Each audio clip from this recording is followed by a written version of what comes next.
Sa gitna ng kagubatan, nagpupulong ang isang grupo ng mga taong labas, mga tulisang may lahing aswang, na ang tanging hatid ay kaguluhan sa baryong kanilang nais hatiran ng lagim. Pinamumunuan ito ng kilalang mabagsik na lider ng kanilang grupo. Yun ay walang iba, kundi si Kapoldo.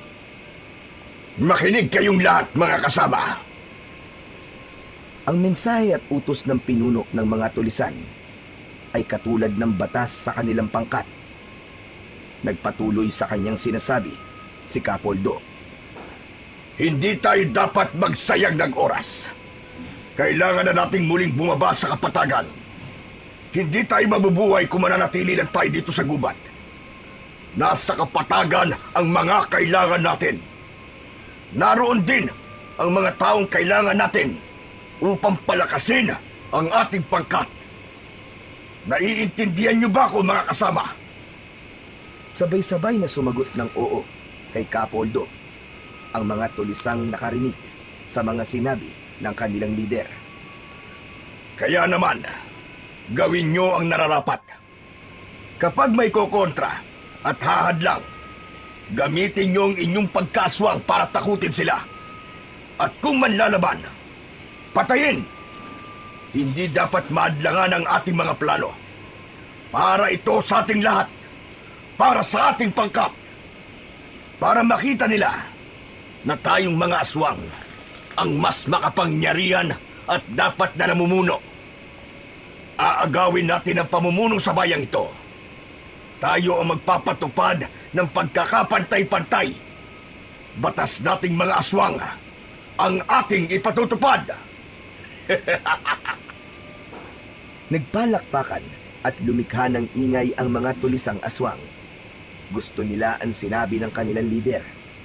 Pangako ng pagkakapantay-pantay. Pangakong saganang buhay ang nais nila. Yun ang hangad at ipinaglalaban na prinsipyo ng grupong tinawag nilang Kabaka o Kaisa sa bagong pakikipagbaka. Handa nilang bakahin at labanan ang kahit na ano para sa kanilang ideolohiya. Sila ang mga tulisang aswang na nagnanais na makuha ang pamumuno sa pamahalaan sa bayan na kanilang kinaroroonan. Doon sila magsisimula at magpapalakas. Kaya bago pa dumilim ay naghanda na ang grupong Kabaka. Bababa sila ng kapatagan upang gawin ang kanilang pakay. Isang baryo ang kanilang planong puntahan at salakayin. Doon sila kukuha ng kanilang mga kailangan. Gapangin ang mga maimpluwensya at kapitalistang mamamayan na maaaring magbigay sa kanila ng salapi at suporta sa kanilang pangkat. Ang magiging kapalit ay proteksyon mula sa mga nais manakit at sumira ng kanilang kumpanya. Isa ang Baryo Dalupian sa mga baryo na maaaring salakayin at guluhin ng mga tulisang aswang. Subalit sa pagkakataong yon ay uunahin nila ang Baryo Sagrado na malapit lang sa Baryo Dalupian, ang kanilang nakatakdang puntahan. Sa Baryo Dalupian, nakatira ang pamilya ng batang si Obet, 12 anyos. Kasama niya sa bahay ang kanyang pinsan na si Miguel, isang binata, at ang ina ni Obet na si Corazon at si Lolo Teban. Pangangaso ang isa sa kanilang ikinabubuhay. Mga ligaw na hayop na ginagawang karne at ipinagbibili. O kaya naman ay ani mula sa kanilang mga pananim sa kainin. Inatake na naman ng kanyang rayuma si Lolo Teban ng araw na yon. Ibig sabihin ay hindi na naman ito makakasama sa magpinsang Obet at Miguel para manghuli ng mga ligaw na hayop sa gubat. Aray ko! Aray! Wala na talaga sa ayos itong rayuma ko. Sinumpong na naman ako. Pambihira naman yan, oo. Eh kayo naman po kasi, ang hilig niyo pong kumain ng laman loob, Lolo Teban. Di po ba sabi po ng doktor magpakonsulta kayo at iwasan ng pagkain ng mga lamang loob? Anak, matigas kasi ang ulo ng lolo mo. Talaga nagkampihan pa kayo mag-ina. Baka pag-untugin ko kayo dalawa dyan eh. Ako na naman ang nakita nyo. Ganito ang sakit-sakit ng rayuma ko. Si Lolo talaga oh. High blood kagad. Saka tama lang naman po ang sinabi ni na Tia Corazon eh. Isa ka pa, Miguel. Pinagkakaisahan nyo talaga ako. Wala na yata akong kakampi sa bahay na ito. Kasi nga po, Itay, matigas po ang ulo nyo. Paano po kayong kakampihan nitong mga apo nyo?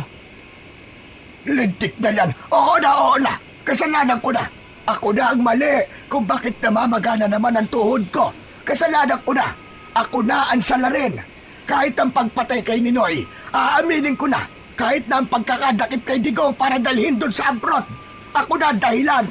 Kasalanan ko na. Si Lolo talaga oh. Ang bilis magtampo. At talagang naisingit niyo pa po ang pagdadala kay Digong sa ICC ha. Siyempre, pinsan.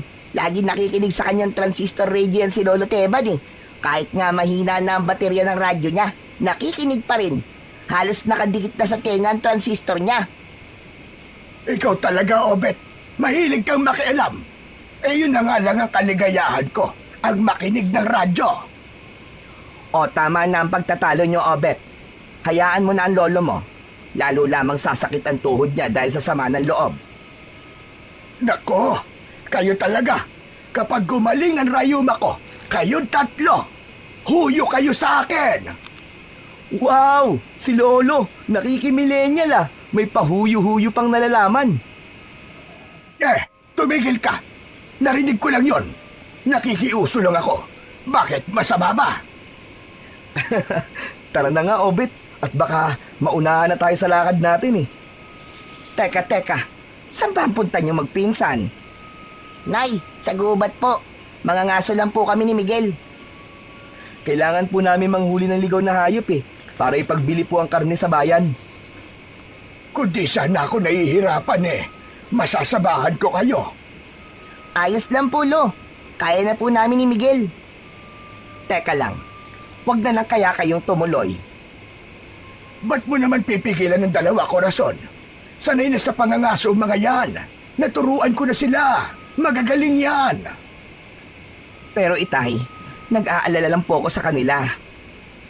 Ano ba pinag-aalala mo? Mangyaring, may narinig po kasi ako kanina nang magpunta po ako sa tindahan para bumili ng itlog. Narinig ko pong usap-usapan doon na nakarating na po sa baryo natin ang grupong Kabaka. Sino pong mga yon, Tia Corazon? Hay nako, yung rebeldeng grupo. At balita kasi, nananakit ang mga yon at handang pumatay. Wala silang patawad. Hindi naman siguro basta papatay yun kung wala kang atraso sa kanila. Sa kaya ng hirap sa ibang tao Pinasasama kagad nila ang grupo na wala namang ginagawang hindi maganda. Ay nako, Itay. Siguro naman may katibayan sila sa masamang gawain ng mga yon. Kaya ganun na lamang ang kumalat na balita. Pero Tia, hindi po kami natatakot sa mga kabaka na yon. Oo nga po, Inay. Hindi naman po nila kami kaaway. Hindi nila kami kalaban. Oo nga naman, mga apo. Dahil ang grupong yon ay galit sa mga taong mapagsamantala. Sa ganung bagay, kilala ni Lolo Teban ang grupo ng Kabaka. Subalit ang hindi nila alam ay nabago na ang kanilang pinaniniwalaan. Hindi na sila mabuti gaya ng dati dahil nga ang kanilang grupo ay pinamumunuan na ni Capoldo na may lahing aswang. Kaya lahat ng mga kaanib sa pangkat ay ginawa niyang kauri niya. Hindi na sila ang dating grupo ng Kabaka na kilala sa pagtulong at pagbibigay ng hustisya sa mga naaapi, kundi kabaligtaran na ang kanilang mga ginagawa.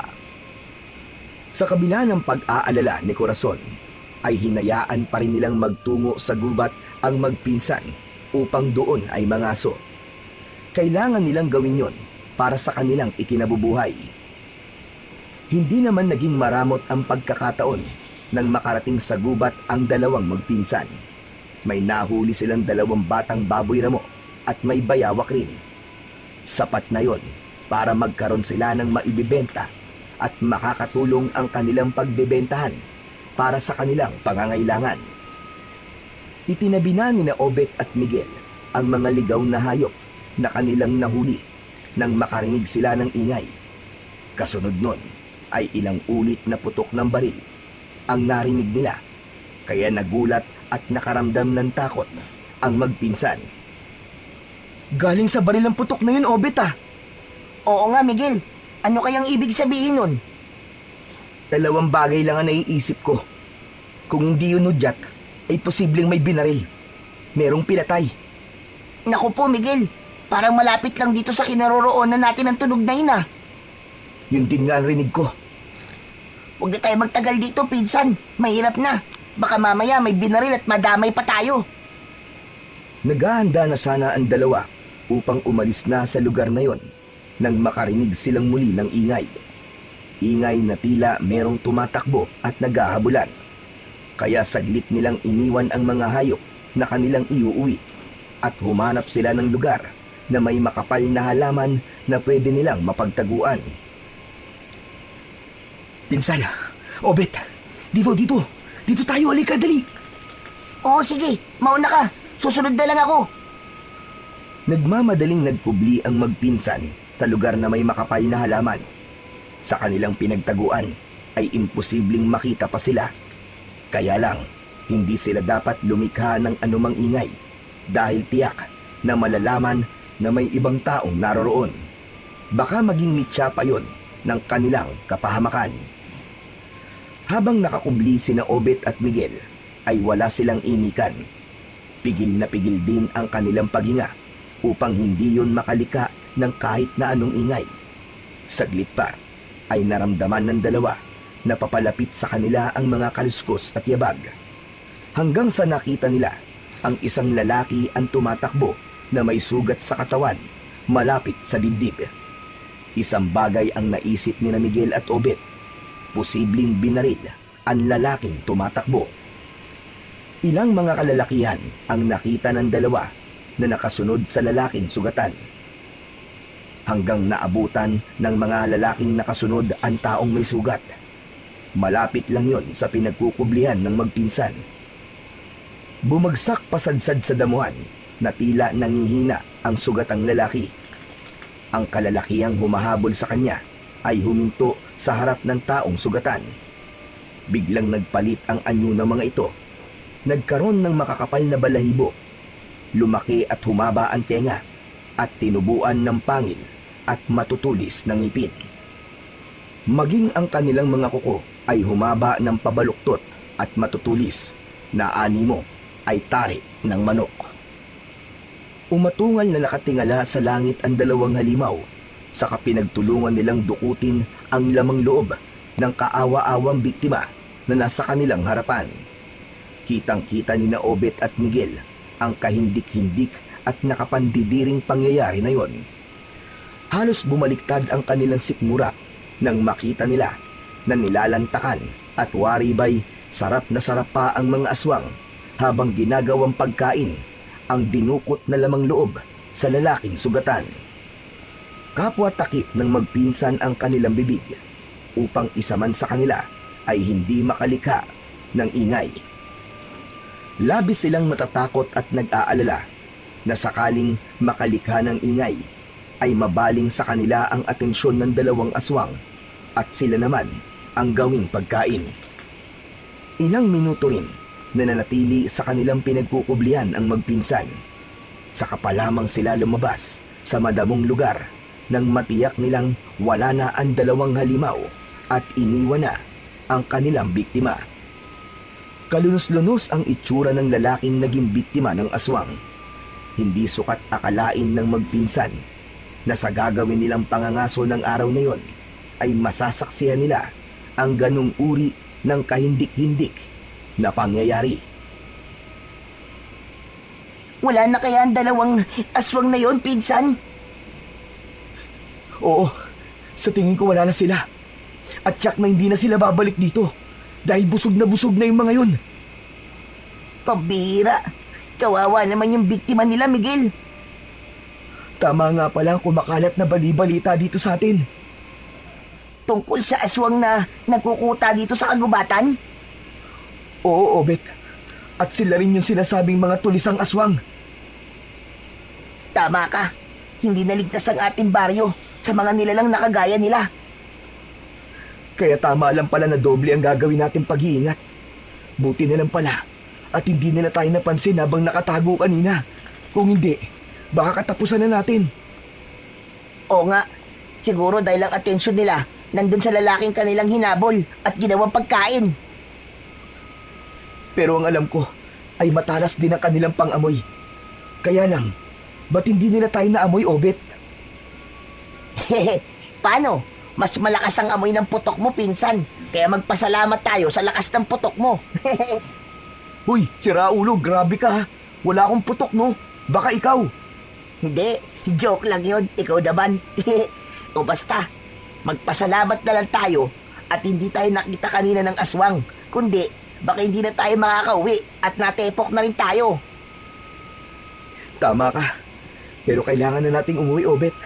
Dapat na tayo makaalis dito bago pa may ibang makakita at pag hinalaan tayo na tayo ang pumatay sa lalaking naging biktima ng aswang. Hindi na nga nagpatumpik-tumpik pa ang magpinsan.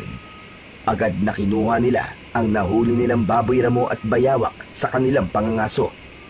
Saka nagmamadali na silang bumaba ng kagubatan para umuwi. Nang makarating sa bahay ang magpinsan, ay inabutan nila na kanina pa pala naghahantay si Aling Corazon, ang ina ni Obet. Salamat naman at narito na kayong dalawa. Kanina pa ako hindi mapalagay. Hanggat di kayo dumarating. Natataranta na naman po kayo, Tia Corazon eh. Dahil sa nabalitaan ko kanina, sinalakay daw ng taong labas ang Baryo Sagrado. Malapit lang yun dito sa baryo natin, na ba? Ano po? Sinalakay ng mga tulisan? Tama ka, Obet. At kinulimbat ng mga tulisan lahat ng maaari nilang pakinabangan. Kapag nagdamot at tumutol sa ibig nilang mangyari, ay sinasaktan o kaya ay pinapatay nila. Talagang mga hayop sila. Ang sasama ng mga ugali nila. Mga asal demonyo. Kaya nga ako'y nag-aalala kanina pa. At baka nakaengkwentro niyo mga tulisan dun sa gubat. Nay, ang totoo nga po, may nakita kami kanina ni Pinsan. May lalaking pinatay dun sa gubat. Pipigilan sana ni Miguel na magkwento si Obet. Kaya lang, hindi na nangyari dahil nasabi na nito ang bagay na dapat sanay itatago na lang para hindi na mag-alala si Aling Corazon. Ano ka ba? Ano ba ang sinasabi nitong si Obet, Miguel? Anak ng... Ito kasi si Obet eh. Masyadong madaldal eh. Aba, at paano nyo pa talagang ilihim sa amin? Ganun pa? Tia, para hindi na po kayo mag-alala. Miguel, tama lang ang ginawa ni Obet. Mahalagang nalalaman din namin. Pero Nay, hindi lang po basta tulisan yung nakita namin ni Pinsan kanina, kundi aswang din po sila dahil sa ginawa nilang paglapa sa lamang loob ng isang lalaki na kanilang naging biktima. Lalong kinilabutan si Aling Corazon sa sinabi ng kanyang anak na si Obet. Laking pasasalamat na lamang niya na walang nangyaring masama sa magpinsan. Ang tungkol sa pangyayaring yon ay ipinaalam na rin ni Aling Corazon sa kanyang ama. Kung ganon, iba na ang ipinakikita ng mga tulisang namumugad sa kagubatan. Tama po kayo, Itay. Posibleng kinain na sila ng sistema. Posibleng iba na ang kanilang leader. O kaya naman pinangibabawan na rin ng kasamaan ng kanilang pinuno. Kaya ibang-iba na ang kanilang kinikilos at ginagawa. Tungkol naman po sa nakita ni na Miguel at Obet sa gubat. Posibleng ang totoo yung balita, Itay. Naalin na mga aswang na rin ang mga rebeldeng naroroon sa kagubatan. Hindi malabong mangyari yun, Itay. Maaaring kampon na rin sila ng kadiliman. Kung ganon, sadyang nasa panganib na ang Baryo Dalupian. Dahil nga sa nangyari sa Baryo Sagrado nitong nakaraang araw lamang.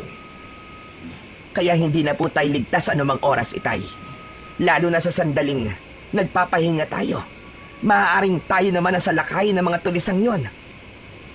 Sana nga lang may ginagawang paghahanda ang ating kapitan. Para kung mangyari man yon, ay hindi tayo magiging kawawa.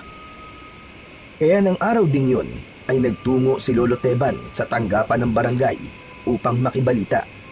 Subalit nalaman niyang tila walang anumang paghahanda ang ginagawa ng kanilang kapitan. Ayon lang sa kanyang narinig, ay nagkataon lang daw ang ginawang pagsalakay ng mga tulisan sa Baryo Sagrado. Kampante pa rin silang hindi yun mangyayari sa Baryo Dalupihan. Samantala sa kagubatan, ay masayang kausap ni Kapoldo ang kanyang kanang kamay na si Alvaro. Tilang dalawa ang nanguna sa ginawang pagsalakay sa Baryo Sagrado at nangulimbat ng mga bagay na kailangan sa gubat. Mga bigas at dilatang pagkain, pati ang mga ipong pera ng mga pinasok nilang bahay ay kasama nilang kinuha. Halos limasin nila ang mga mahalagang bagay sa mga residente sa baryo na kanilang pinuntahan. Pasensya sila. Kailangan natin ang kanilang mga pagkain at gamit. Dapat nga ay magpasalamat pa sila dahil hindi bumahan ang dugo nang tayo'y sumalakay. Marami sa mga taga-Baryo Sagrado ang duwag. Mas pinipili nilang hindi manlaban at manahimik na lamang. At pabor yun sa atin, Kapoldo. Kaya lamang, hindi na tayo makakabalik sa kanila. Dahil tiyak, paghahandaan na nila tayo. Marami pa namang baryo, Kapoldo. At maaaring yun na lamang ang puntahan natin. Sa susunod, ay mga kalalakihan ang ating target na kukunin. Yung mga nasa edad 20 hanggang 40 anyos, Alvaro. Yung malalakas at pwedeng makipaglaban. Para saan naman, Kapoldo?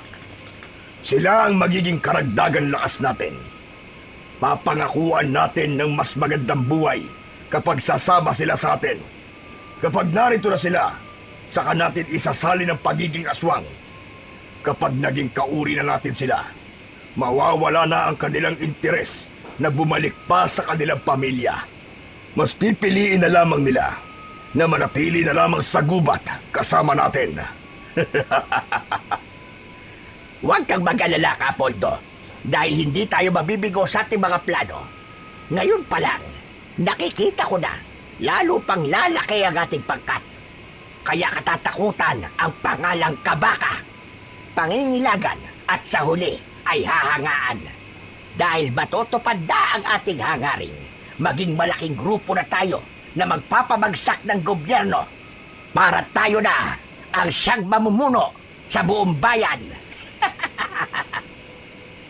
Tama ka. At kapag nangyari yun, hindi na tayo magtatago pa dito sa gubat. Bababa na tayo sa bayan, sa mga lungsod, at ang mga kauri na natin ang maluluklok sa posisyon. At batas na natin ang siyang ipatutupad sa buong bansa. Napakasarap. Napakasarap mangarap, Kapoldo. Pero hindi lang yun hanggang pangarap lamang, Alvaro.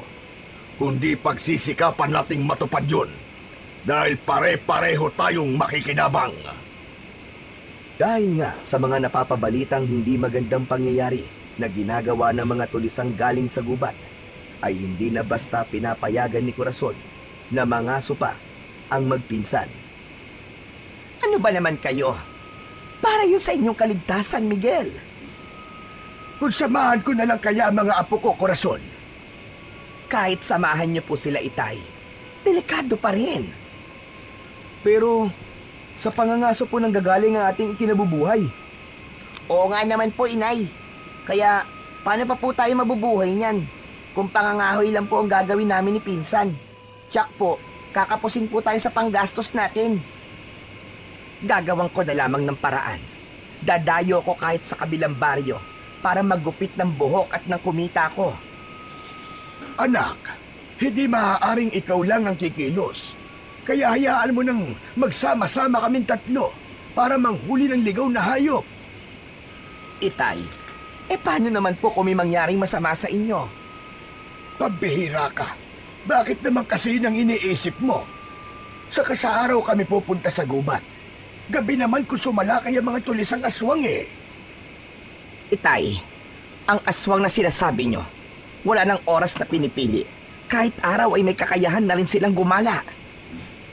Hindi na nakipagtalo pa si Lolo Teban sa kanyang anak. Alam niya ang punto nito, kaya nga lamang hindi maaaring wala silang gagawin para sa kanilang ikabubuhay. Samantala, dahil nga handa si Kapoldo na patuloy pang palakasin at paramihin ang mga miyembro ng kanyang binubuong grupo, kaya minsan pa siyang nag-utos sa mga tauhan upang humanap ng mga kalalakihan na isasama sa gubat. Kaya naman, pagsapit ng gabi ay may kanya-kanyang lakad ang bawat grupo. Kailangan makapagpadala sila ng mga kalalakihan na maidaragdag sa kanilang pangkat. Dapat silang makakuha sa kahit na anong paraan. Hanggang ng mga sumunod na araw ay naging bali-balita ang pagkawala ng ibang kalalakihan. Samot-sari ang balitang lumalabas. May sinasabi na may rebelding dumukot sa ilang kalalakihan. Merong pinangakuan ng magandang buhay. Meron din namang tinakot at ang iba ay biktima raw ng aswang at isinama. Kaya mas pinaniwalaan nila na sapilitang kinuha ang mga kalalakihang nawawala. Mula yun sa mga baryong magkakaratig o magkakatabi ang balita na pagkawala ng mga kalalakihan. Ang mga pangyayaring yun ay dahil ipinag-utos ni Kapoldo, ang lider ng mga tulisan. Tiyakin na hindi makakatakas sa mga lalaking dinala nyo dito sa ating kuta. Oo, Kapoldo. Maigpit at matibay ang mga ginamit na panali sa kanila. Huwag mo na silang pakakainin. Ngunit, nagrereklamo na ang iba sa kanila, Kapoldo. Dapat muna natin silang gamutin. Para kapag gutom na sila, Alvaro, hindi na sila makakatanggi pa sa pagkaing ihahain natin. Tsak lalantakan nila kagad yun. Wala silang kalam-alam na sa pagkain na ibibigay natin sa kanila ay naroon ang pulbos na magpapabago sa kanilang isipan hanggang sa yakapin na nila ang pagiging aswang. Magaling! Tama ka, Kapoldo. At kapag ganap na natin silang kauri, sila naman ang gagalaw para humanap ng iba pang isasama dito sa gubat. Kaya nga tuloy-tuloy lang ang ating pagpapadami. Magugulat na lamang tayo na isa na tayong malaking grupo. At kapag nangyari yun, bababa na tayo ng kapatagan dahil sasakupin na natin ang isang baryo kung saan tayo maninirahan ng magkakasama. Doon tayo bubuo ng isang bagong pamayanan. Pagkatapos ng isang araw na hindi pagbibigay ng pagkain sa mga kalalakihang dinukot mula sa iba't ibang baryo, ay saka pa lamang sila naghanda ng pagkain. Karne ng mga hayop gubat ang inihanda nilang pagkain para sa mga ito. Pinakuluan nila ng bahagya ang mga karne ng hayop kasama ang mga lamang loob. Saka yun ang kanilang ibinigay sa mga kalalakihan. Nang makita ng mga lalaking bihag nila ang pagkaing inihanda, ay halos bumaliktad ang kanilang mga sikmura. Dahil amoy pa lamang ng pagkain ay parang hindi na kayang tanggapin ng kanilang mga tiyan. Kaya lamang matindi na ang gutom na kanilang nararamdaman. At kung hindi naman nila kakainin ang mga inihandang pagkain, ay nakatutok naman sa kanilang mga ulo ang baril na mga tulisan na siyang tatapos sa kanila. Kaya wala silang magawa kundi kainin ang mga malalansang pagkain kahit pa hindi yun kayang tanggapin ng kanilang mga sikmura. Pagkatapos na makakain ang mga kalalakihan, ay tila nahilo ang mga ito at nawalan ng malay. Pagkalipas ng ilang oras, kasabay ng pagbibilog ng buwan, ay nagising ang mga ito. Nanlilisik ang mga mata at tumutulo ang mga laway. Hindi man nagbago ang kanilang anyo, subalit ang kanilang mga kilos at galaw ay katulad na sa mga halimaw. Kapoldo! Tagumpay! Tagumpay ang ating plano! Alam ko, Alvaro, mula rito sa aking pahingahan ay naririnig ko ang kanilang ingay. Ang tunog na likha ng mga bago nating kasama. Tama ho kayo. Simula pa lamang ito ng patuloy nating pagdami. Kaya huwag kayong titigil, Alvaro. Mas marami, mas masaya. Tama uli kayo, Kapoldo. Palagi kayong tama. Buti alam mo. Kaya bukas na bukas din, maaari ng pakawala ng mga bagong kauri natin. Pero ibilin sa iba nating kasama, nabantayan pa rin sila. Maaaring may magtangkang tumakas, lalo na yung hindi paganap ang pagiging aswang. Kapag may nakita silang kakaibang kinikilos, alam nyo na ang dapat gawin. Oo, Kapoldo. Dapat siyang barilin at ang kanilang lamang loob ay gagawing pagkain. Yun ang pangyayaring nakita noon ng magpinsang Miguel at Obet. May nakita silang isang lalaking tumatakas at sugatan. Isa marahil yun sa mga isinama sa gubat at hindi paganap ang pagiging aswang para maging kasapi ng kanilang grupo. Dahil sa ginawang pagtakas ay nauwi yun sa kamatayan. Samantala, hindi naman mapalagay ang magpinsang Miguel at Obet na wala silang gagawin para makatulong sa kanilang pangangailangan. Hindi sila sanay na nasa bahay lang. Pinsan, nakakainip yun nandito lang tayo sa bahay. Oo nga, Obet eh. Pakiramdam ko, mga pabigat lang tayo. Si Inay kasi, ayaw niya na tayong papuntahin sa gubat eh. Eh paano? Masyado kasing nervyosa yan si Tia Corazon eh. Ewan ko ba kay nanay? Ano kaya kung bukas ay sumalisi tayo? Mangaso tayo. Huwag nating ipaalam. Pero paano natin gagawin yun? Madali lang. Akong bahala. Makinig kang mabuti sa akin. Kunwari, sasabihin ko may lakad ako, tapos ikaw, sasabihin mo kunwari din na makikipaglaro ka lang sa mga kaibigan mo. Hindi tayo aalis na magkasama. Nang sa ganun, hindi sila magginala. Teka, parang, oo nga no, parang pwede yun ah. Pwede talaga, Obet. Tapos kay Lolo Teban lang tayo magpapaalam. Tsak, hindi yun tututol kasi nga, di naman siya kagaya ng nanay mo na masyadong matatakotin eh. Laging iniisip na may mangyayaring masama sa atin. O sige, okay sa akin yan. O bukas ha, tuloy tayo, Obet ha. Kasi kung aasa tayo sa nanay mo, baka bukas wala na tayong makain. Okay lang ba sa'yo na magutom tayo? Siyempre hindi no. Kaya nagkasundo na ang magpinsan na kinabukasan ay magtutungo sila ng gubat upang mangaso at manghuli ng ligaw na hayop na may pagbibili. Kinausap nila ang kanyang lolo Teban na pumayag naman sa kanilang plano. Ang tanging mahigpit na bilin lang ng kanilang lolo ay doblehin ang gagawin nilang pag-iingat. Kinabukasan, gaya ng dati, ay maagang gumising si Aling Corazon dahil siya ang naghanda ng kanilang pagkain. Dahil pagkatapos nilang mag-almusal, ay tsak maghihintay siya ng mga magiging customer na nais magpalinis ng kuko at magpagupit ng buhok. Babae, lalaki, bata at matanda ay kaya niyang gupitan ng buhok. Yun ang kanyang pinagkakakitaan. Si Lolo Teba naman ay pagtatanim ng gulay ang pinagkakaabalahan. Pagkatapos nilang mag-almusal, ay nagpaalam na si Miguel na meron siyang pupuntahan at hindi niya kasama si Obet. Kaya naman hindi nagduda si Aling Corazon. Subalit na pag-usapan na ng magpinsan ang kanilang plano at kung saan sila magkikita. Nang may dumating na customer ang nanay ni Obet, ay sinamantala niya yon para magpaalam din sa ina. Sinabi na makikipaglaro lang siya sa kanyang kaibigan. Subalit lingid sa kaalaman nito, ay magkikita lang sila ng pinsan niyang si Miguel sa lugar na kanilang napag-usapan para sabay na magtungo sa gubat. Ayos, pinsan. Akala ko matatagalan ka pa eh.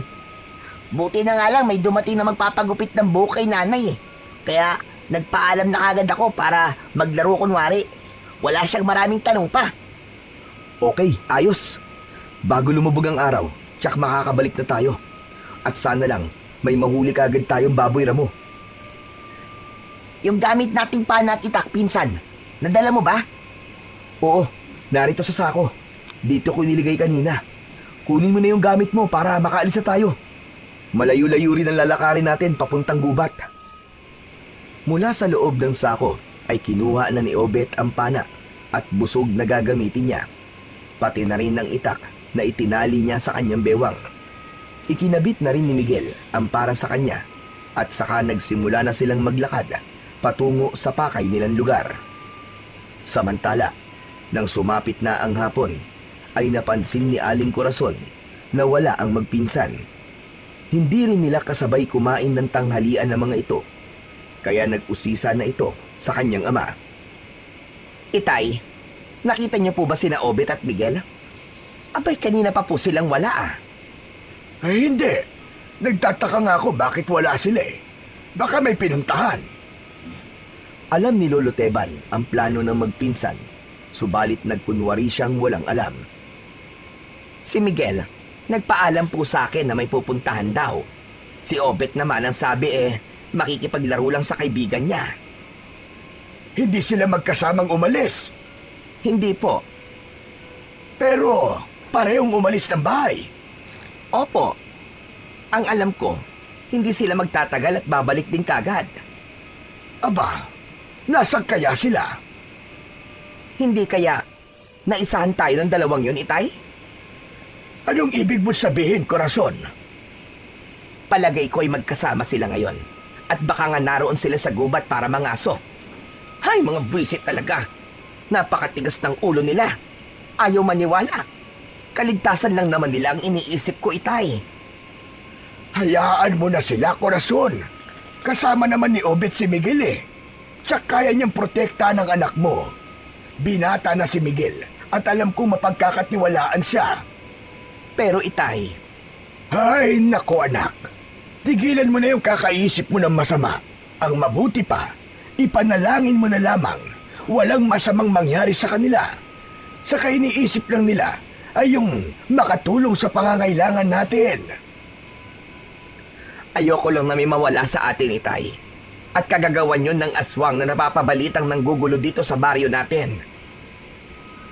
Sa gubat kung saan naroon ang magpinsan, ay tila maswerte sila sa araw na yon dahil nakahuli sila ng isang usa at baboy ramo.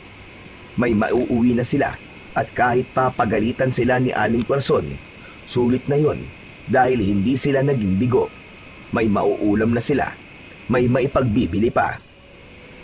Naghahanda na silang dalawa nang may naramdaman silang yabag at kaluskos mula sa damuhan.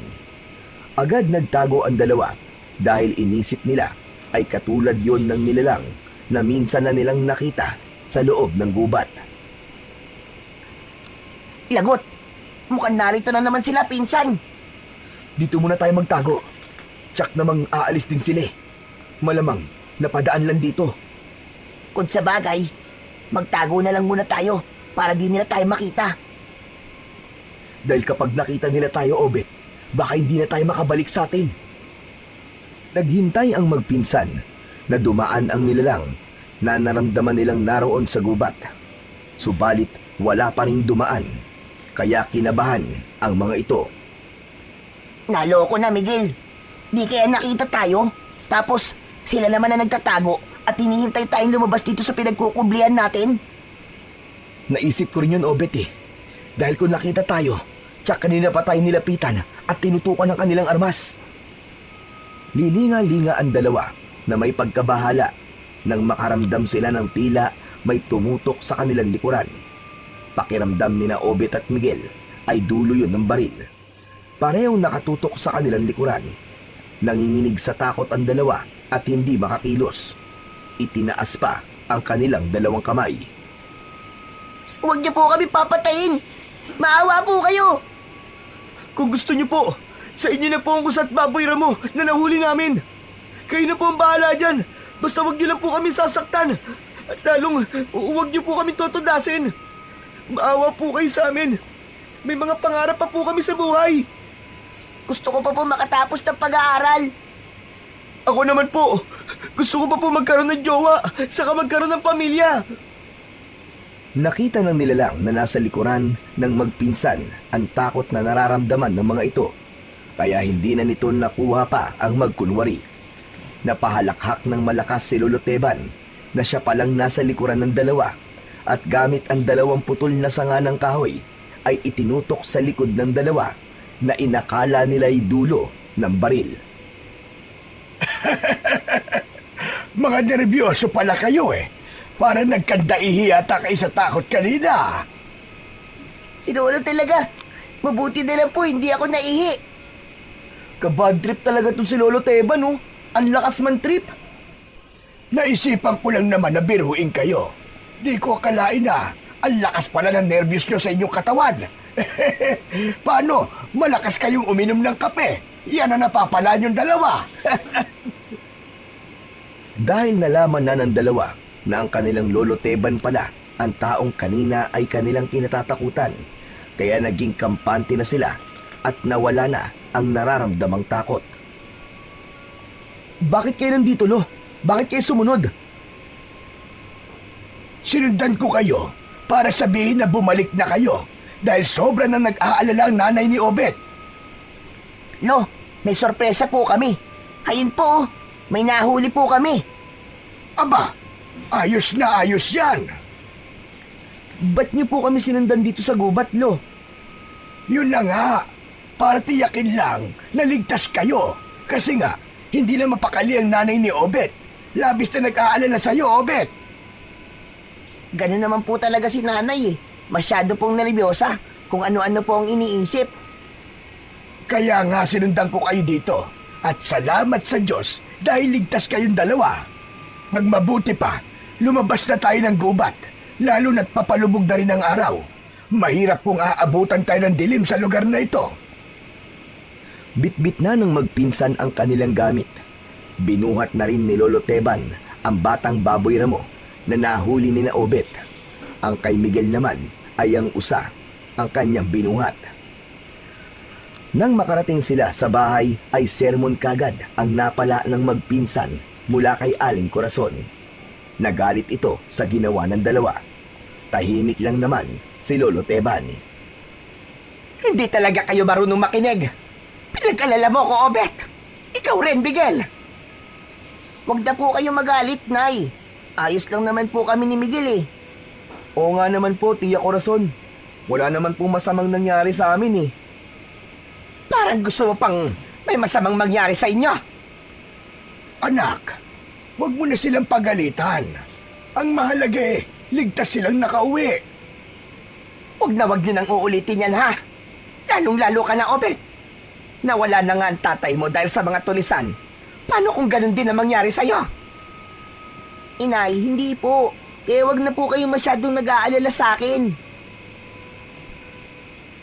Silipin naman natin ang gubat. Sa kuta ng mga tulisang aswang ay muling pinulong ni Kapoldo ang mga tauhan niya at kasama na rito ang mga bagong miyembro nila.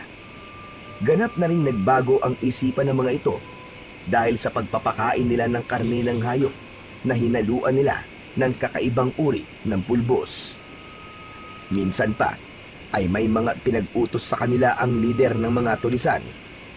Bagay na dapat nilang sundin upang hindi magalit ang kanilang pinuno. Pagkatapos ng kanilang maikling pagpupulong, ay nagkanya-kanya na ng grupo ang mga ito. Magkakahiwalay sila na muling lalabas sa gubat. Sasamantalahin nila ang katahimikan ng gabi at ang pagkakaroon ng maliwanag na buwan upang gawin ang kanilang pakay. Iba't ibang baryo ang destinasyon ng mga tulisan upang sundin ang ipinag-uutos ni Kapoldo na kanilang lider. Hehehe. Maraming natuwa sa'yo na tauhan natin, Kapoldo. Anong ibig mo sabihin, Alvaro? Hindi lang sikmura namin ang iniisip mo, kundi pati na rin ang iba pa naming pangangailangan at kaligayahan. Lalaki rin ako, Alvaro, at may pangangailangang kagaya nyo. Tama kayo, Kapoldo. Kaya nga kakaiba kayo. Kaya nga sa pagbaba sa kapatagan, ay dapat makapili ang mga tauhan natin ng magagandang babae na siyang dadalhin dito sa kuta na papawi ng ating kalungkutan. Isa ang Baryo Dalupian na naging destinasyon ng mga tulisang aswang na bumaba mula sa kabundukan. Sa lugar na ito, gagawin nila ang utos ng kanilang lider na si Capoldo. Hahanap sila ng mga kababaihang gagamitin na papawi ng uhaw at magbibigay ng kaligayahan sa mga tulisan. Kasama na roon si Capoldo at Alvaro. Nang makarating na sa mismong baryo ng dalupihan ang ibang aswang, ay nagbago ang kanilang mga anyo. Naging nakakatakot na nilalang ang mga ito. Tinungo ang mga bahay at binulabog ang pamamahinga ng mga naroon. Kasama sa pinuntahan ng mga tulisang aswang ay ang bahay ni Lolo Teban. Nagising ang matanda sa ingay ng kampo ng dilim na nagtungo sa kanilang tahanan. Wisit na yun ah! Parang gustong sirain ang dingding nitong bahay. Kanina pa kutkot ng kutkot. Ano kaya yon? Bumangon sa pagkakahiga ang matandang lalaki. Bahagyang binuksan ang bintana ng kanilang bahay. Nang mabuksan yon, ay biglang may humawak sa kanyang braso.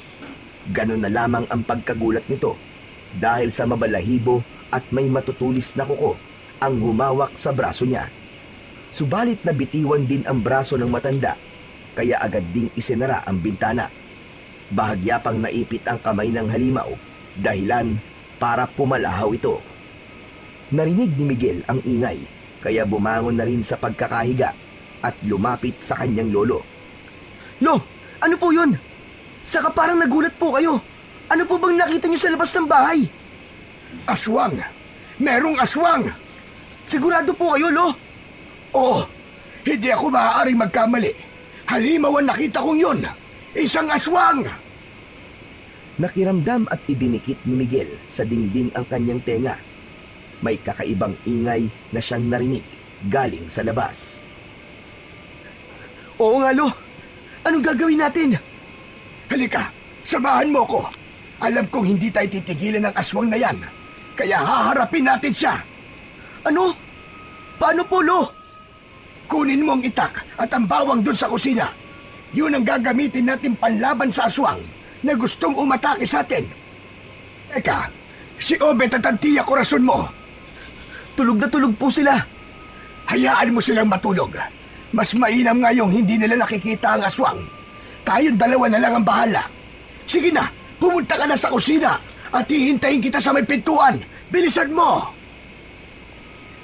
Agad na nagtungo sa kusina si Miguel para kunin ang mga bagay na gagamitin nila laban sa halimaw. Saglit lang ay bumalik na si Miguel, dala ang bagay na kinuha ng binata sa kusina. Sa akin tong itak. Ikaw naman, pirapirasuhin mo ang mga bawang at gamitin mo yan para ibato sa aswang. Binuksan na ni Lolo Teban ang pinto ng kanilang bahay at lumabas na sila ni Miguel. Pagkalabas nila ay naroon at nag-aabang ang aswang. Agad na binato yun ng binata gamit ang hawak niyang bawang. Napuruhan ng halimaw at umatungal ito. Tumakbo itong papalayo na sinundan naman ng maglolo. Natakot po siya sa bawang, Lolo. Tama ka. Hindi niya kaya ang amoy at init ng bawang kapag dumikit sa kanilang katawan.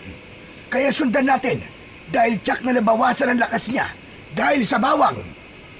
Kailangan mapatay natin ang aswang na yun, Lo. Ursigido silang sundan at patayin ng aswang. Nakita nga nila na nakaupo at nangihina ang halimaw. Kaya agad na ibinato ni Miguel ang mga butil ng bawang na kanyang hawak. Lalo itong umatungal. Kasunod nun ay ang tila pag-usok ng katawan. Sinamantala naman ni Lolo Teban ang pagkakataon na yon upang gamitin ang hawak niyang itak at itusok yon sa katawan ng halimaw. Ang dapat sa'yo, mamatay! Halimaw ka! Buong lakas na ibinaon ng matandang lalaki ang hawak na itak sa katawan ng aswang. Tumalsik ang dugo ng halimaw nang masugatan ito. Hinagisan muli yun ni Miguel ng mga piraso ng bawang na kanyang hawak. Muli ay umusok ang katawan ng halimaw hanggang sa kitang-kita nila na tila nalulusaw ang katawan ng kampon ng kadiliman. Hanggang sa ganap na natunaw na yon at naging itim na usok. Kasiyahan ang naramdaman ng maglolo. Alam nilang nagtagumpay sila sa pagharap sa kampon ng kadiliman. Bumalik na sila ng bahay, kaya lamang nagtataka sila na sa kanilang pag-uwi ay dinatnan nilang umiiyak si Obet. Oh, pinsan! Ano nangyari sa'yo? Bakit ka umiiyak? May nakita ka bang nakakatakot? Kaya ka umiiyak, Apo? Lolo, may aswang po. May aswang po ako nakita kanina. Lolo, may iba pang aswang na naiwan dito. Nasaan na sinasabi mong aswang, Apo? Wala na po siya, Lolo Teban. Umalis na. Kaya lamang po, tinangay po si nanay. Ano ka ba?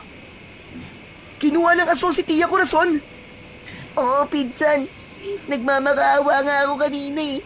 Para wag nilang dalhin si nanay. Pero hindi ako pinakinggan. Sinaktan pa nga ako ng aswang eh. Binalibag ako dito. Sandali lang. Meron pa ba siyang ibang ginawa sa'yo? Kinagat ka ba o binalian?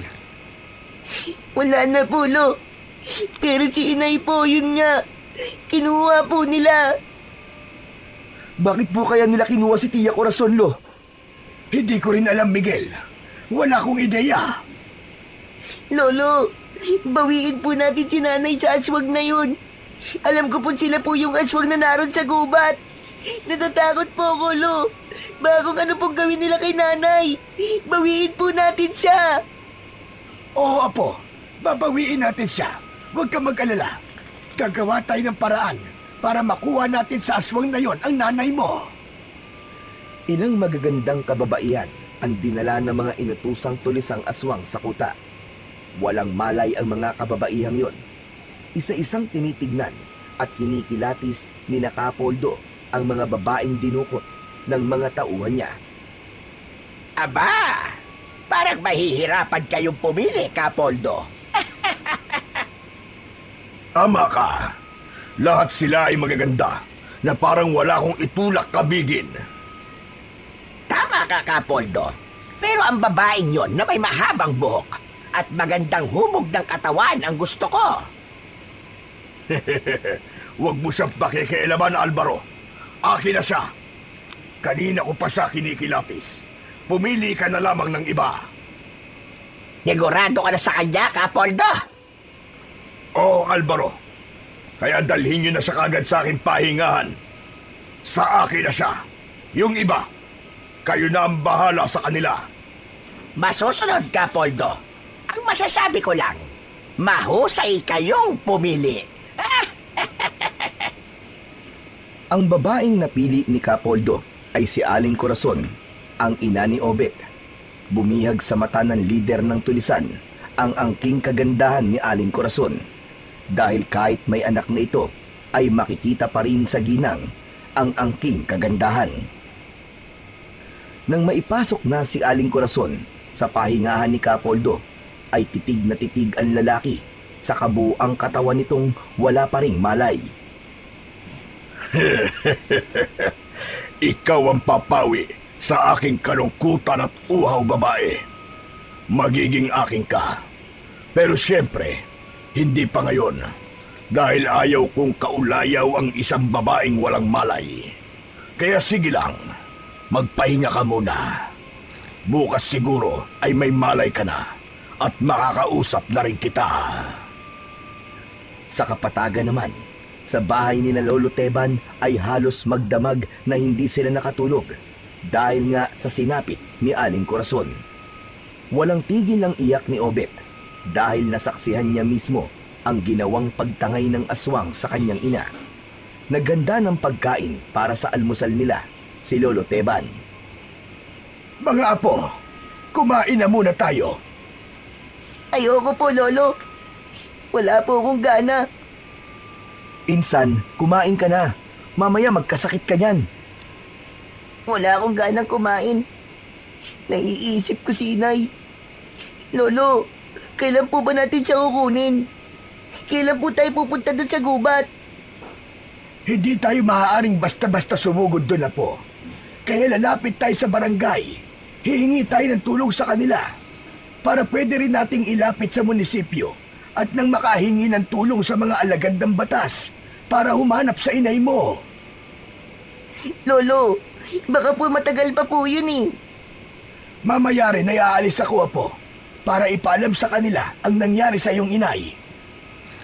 Hindi kontento si Obet sa sinabing yon ng kanyang lolo. Ayaw niyang umasa sa magiging tulong ng alagad ng batas. Kahit bata pa siya, mas gusto niyang siya ang kikilos at gagawa ng paraan. Kahit mga aswang pa ang mga nilalang na dumukot sa kanyang ina, ay handa siya sa kahit na anong pwedeng mangyari. Nang umalis si Lolo Teban, ay nakita ni Miguel na naggagayak si Obet. Kaya nilapitan ni Miguel ang batang pinsan. Oh, anong ginagawa mo, Obet? Bakit sakbit mo ang pana at busog pati ang itak? Pinsan, hindi pwedeng wala akong gagawin. Pupunta ako sa gubat. Hahanapin ko si nanay. Alam mo ba yung sinasabi mo, pinsan? Oo, ako ang magliligtas sa kanya. Kakayanin kong harapin ang mga aswang na yon. Basta para sa nanay ko. Ano ka ba, Obet? Pagpapakamatay ang gagawin mo. Bahala na, Miguel. Sabi ko nga para kay nanay. Handa akong gawin ang kahit na ano. Teka. Hintayin na lang kaya natin si Lolo Teban. Tsak maya-maya lang, nandito na rin yun. E paano kung hindi pa rin tayo matulungan ng mga pulis? Ano na mangyayari? Ikaw naman kasi. Kung ano-ano kasi kagad ang iniisip mo eh. Maghintay na lang tayo. Basta, aalis na ako ngayon, Miguel. At hindi mo ako mapipigilan. Nakita ni Miguel sa mukha ng kanyang pinsan na seryoso ito sa sinasabi at hindi paaawat. Mahal na mahal ni Obet ang kanyang ina. Hindi siya papayag na mapahamak ito. Kung hindi ka na talaga magpapaawat at tutuloy ka pa rin, mas maigi siguro kung sasamahan na lang kita, pinsan. Sigurado ka ba? Sasamahan mo ko? Oo naman. Dalawa tayo magliligtas sa nanay mo. Magpinsan tayo eh. Salamat, insan. Samantala sa gubat, sa loob ng pahingahan ni Kapoldo, ay gising na si Aling Corazon at nakagapos pa ang paa at kamay. Hindi makapaniwala sa lugar na kinaroroonan niya. Iginala-gala niya ang kanyang paningin. Isang maliit na kubo ang lugar na yon. Napaurong siya nang makita si Kapoldo na natutulog.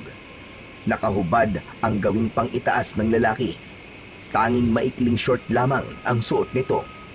Gusto sanang sumigaw ni Aling Corazon, pero alam niyang walang saysay yon dahil ramdam niyang walang tutulong sa kanya. Nasaan ako? At anong lugar itong kinaroroonan ko? Bakit ako nandito? Napapikit si Aling Corazon at biglang bumalik sa isipan niya ang mga nangyari. Ang naging pagsalakay ng aswang sa bahay nila. Takot na takot sila ni Obet. Pilit siyang kinukuha ng aswang habang umiiyak ang kanyang anak na pilit siyang inaagaw sa kamay ng halimaw. Kaya lang, walang nagawa ang bata. Yung aswang, dinala ko sa lugar na ito. Hayop siya. Pero salamat sa Diyos at wala siyang masamang ginawa sa akin. Teka, ang anak ko, nasaan kaya siya? Pag-aalala, takot at samot-saring emosyon ang nararamdaman ni Aling Corazon ng mga sandaling yon. Maya-maya ay nakita niyang gumalaw ang lalaking natutulog. Nagising na ito at kinusot ang mata. Ang lugar na kinaroroonan ni Aling Corazon ang agad na naging direksyon ng paningin ni Kapoldo. Malaking ngiti ang rumihistro sa labi ng lalaki nang makitang gising na si Aling Corazon. Gising ka na rin pala. Muling napaurong si Aling Corazon. Nasa muka ang matinding takot. Oh, sandali lang. Huwag kang matakot.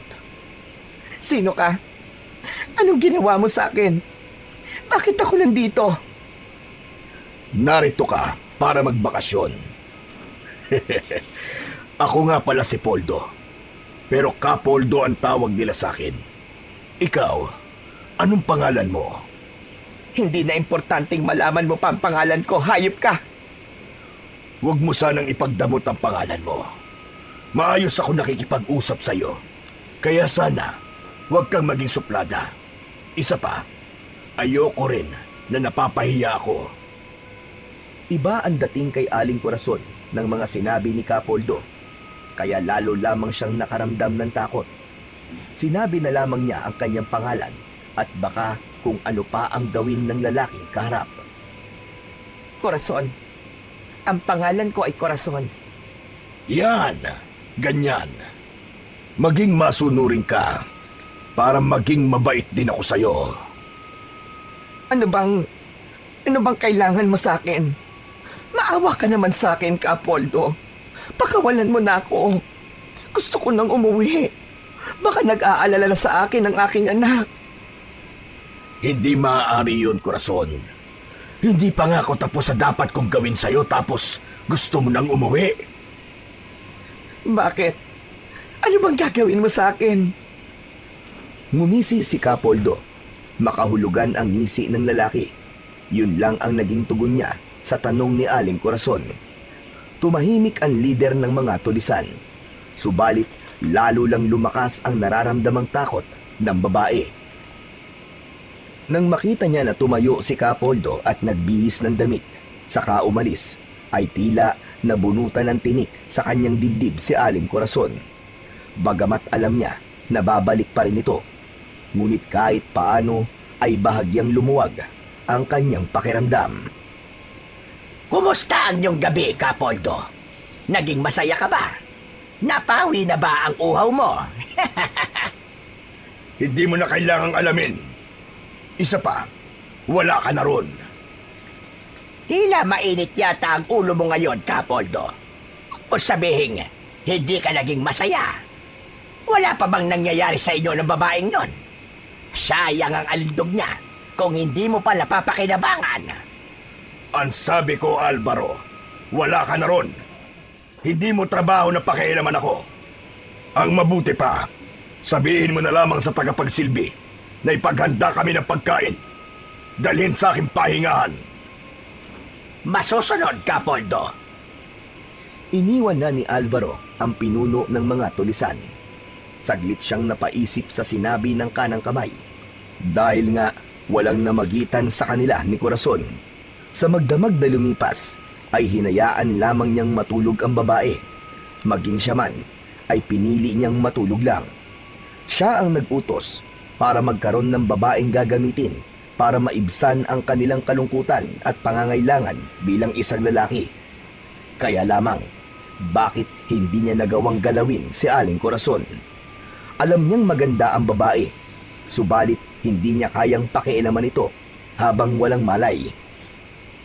Nang magkaroon naman ng malay, ay tiyak hindi magiging madali para mapapayag niya si Aling Corazon sa ibig niyang mangyari.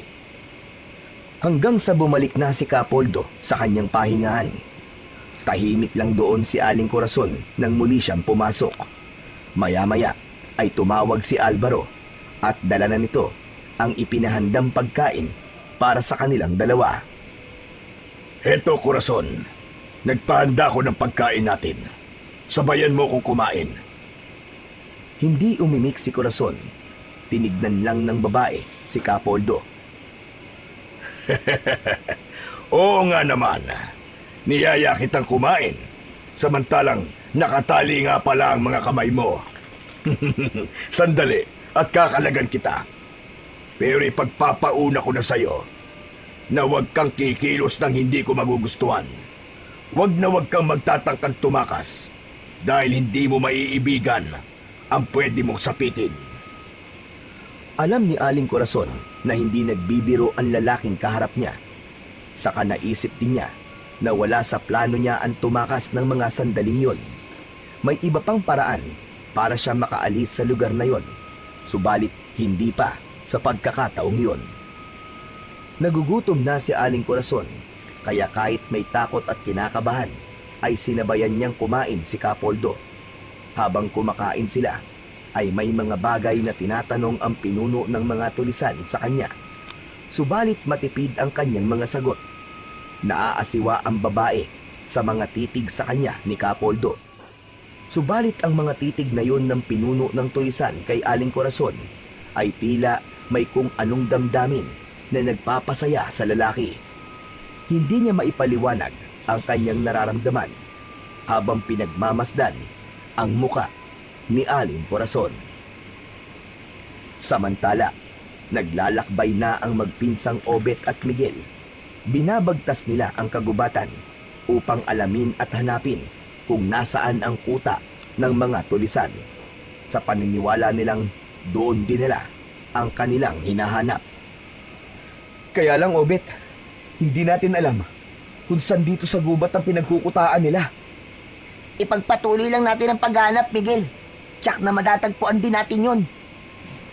Kaya ba nating humarap sa mga tulisan na yun, Obet? Bahala na. Basta ang tanging alam ko, gagawin ko ang lahat para sa nanay ko. Nagpatuloy sa kanilang paglalakad ang magpinsan nang bigla na lamang may humarang sa kanilang daraanan na isang puting bayawak. May taglay na sugat ang naturang hayop. May pagtataka na lumapit ang magpinsan, bagamat may konting pagkabahala, lalo na't noon lang sila nakakita ng ganong uri ng bayawak. Hindi gaya ng ibang bayawak ang nakita nila, dahil kung ang iba ay natatakot sa tao, hindi ang puting bayawak na yon, kundi tila ba sanay na sanay ito sa tao. Hala, may ganitong uri pala ng bayawak, pinsan. Kulay puti. Ngayon lang din ako nakakita ng ganyang bayawak. Tama ka, puti nga ang kulay niya at nagkukulay ginto kapag nasisinaga ng araw. Teka, pinsan. May sugat siya, oh. Saan kaya niya nakuha ang sugat na yan? Malamang may nakakita sa kanya at sinaktan siya dahil ibig siyang hulihin. Parang hinang-hina na siya, pinsan. Baka hindi na yan tumagal pa. Parang mamamatay na. Binuhusan ng dala nilang tubig ang katawan ng puting bayawak sa bahagi na dumudugo. Nawala ang dugo sa katawan nito nang mabuhusan ng tubig. Unti-unting nawala ang sugat ng naturang hayop, kaya lalo lang namangha at nagulat ang magpinsan. Kasunod noon ay lumabas ang mahaba at magkasangang dila ng puting bayawak. Sa paglabas ng dila ng hayop na reptilya ay may bagay silang nakita na nahulog mula sa bibig nito. Dahil sa pagtataka ay tig-isa nilang pinulot ang dalawang bagay na yon. Ganun na lamang ang pagtataka ng magpinsan na ang pinulot nilang maliit na bagay mula sa puting bayawak ay gumalaw at pilit na bumaon sa kanilang mga palad. Nagsumiksik ang bagay na yon hanggang sa ganap na bumaon sa kanilang kamay. Wari gumapang ito patungo sa kanilang katawan. Napapaigtad ang magpinsan nang maramdaman nilang tila ba gumagalaw yon sa kanilang katawan. Nagkatinginan ang magpinsan na may pagtataka. Sa kanila hinanap ang puting bayawak na pinagmulan ng bagay na pumasok sa kanilang katawan. Ngunit wala na ang naturang hayop. Hindi nila namalayan ang pag-alis nito. Kaya naman, nanatiling katanungan sa isipan nila ang mga nangyari. Kung ano ba ang bagay na pumasok sa kanilang katawan, nabigay sa kanila ng puting bayawak. Ano ba itong nangyayari sa atin, pinsan? Hindi ko rin nga alam, Obet eh. Pero ano bang nararamdaman mo ngayon? Parang ano eh. Parang may kakaibang enerhiya na pumasok sa katawan ko. Ganon din ang sa akin, Obet. Tila may pambihirang lakas na ibinibigay sa akin.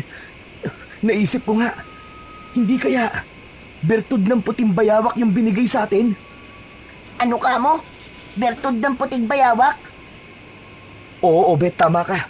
Dati pa ako nakakarinig ng mutya o kaya ay bertud na galing sa bayawak.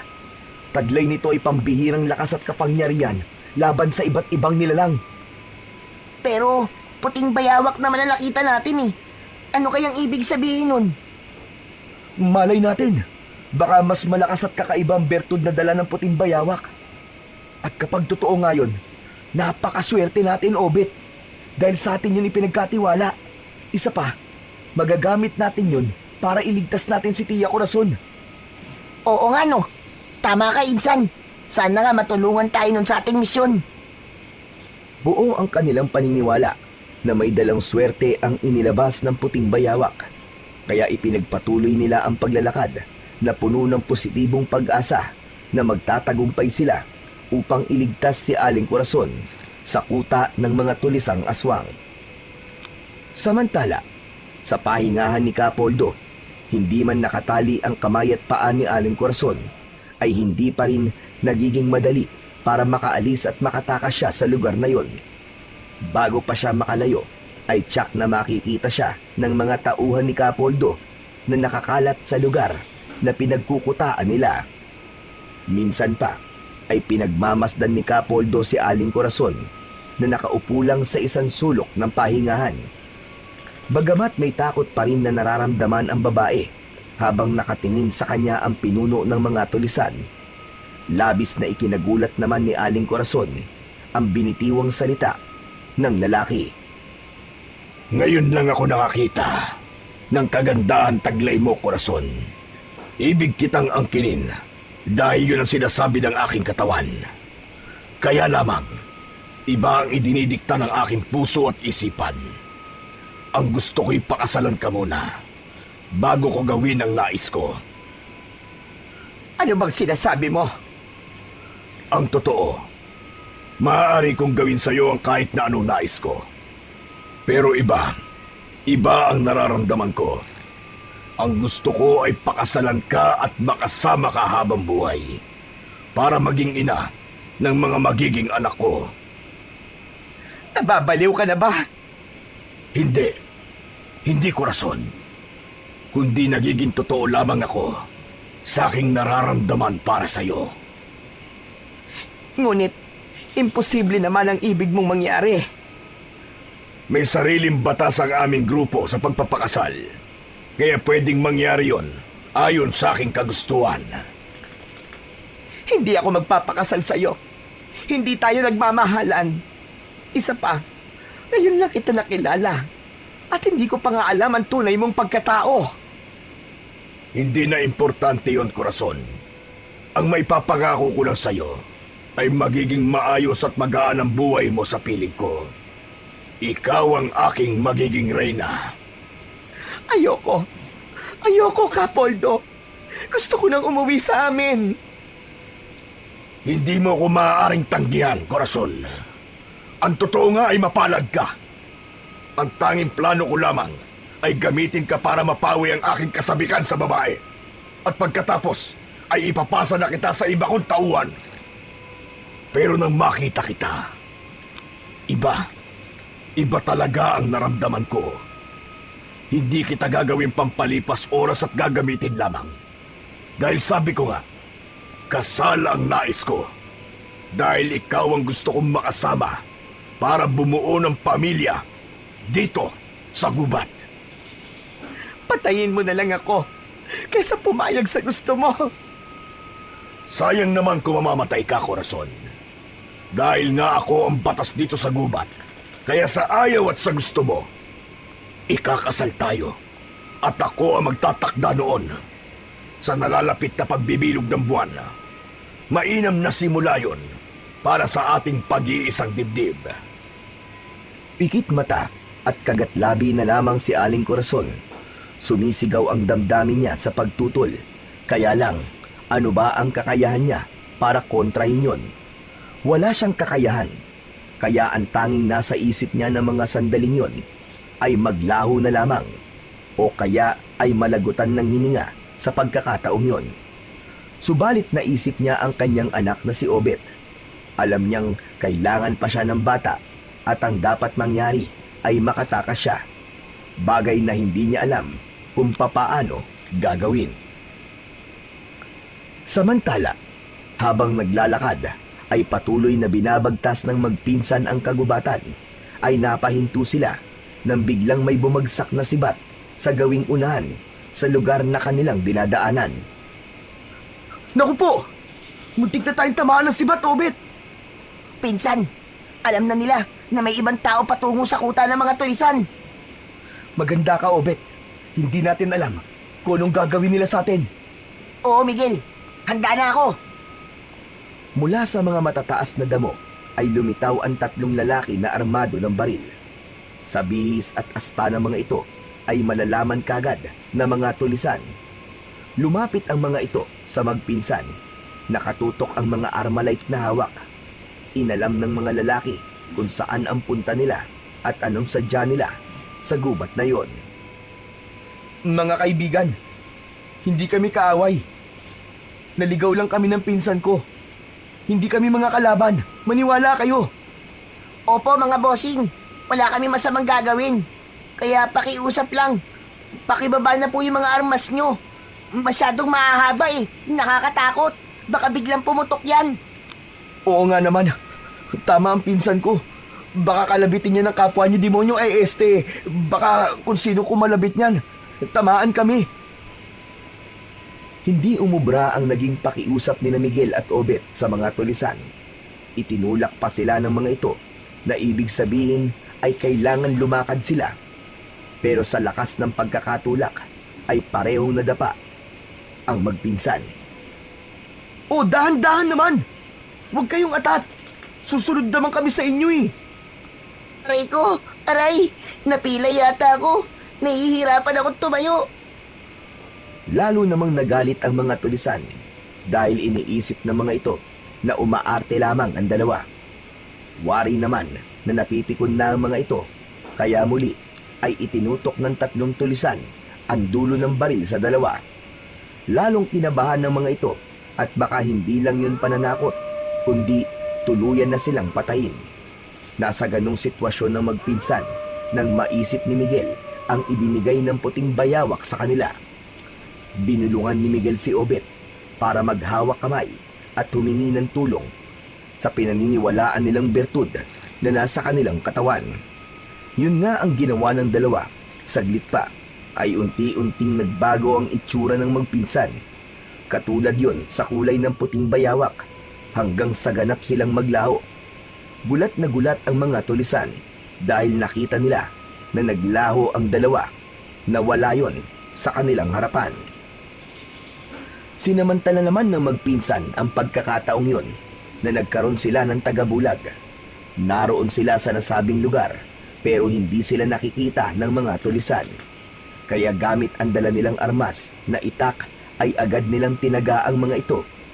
Dahil sa natamong sugat ng mga tulisan ay nakaramdam sila ng matinding galit.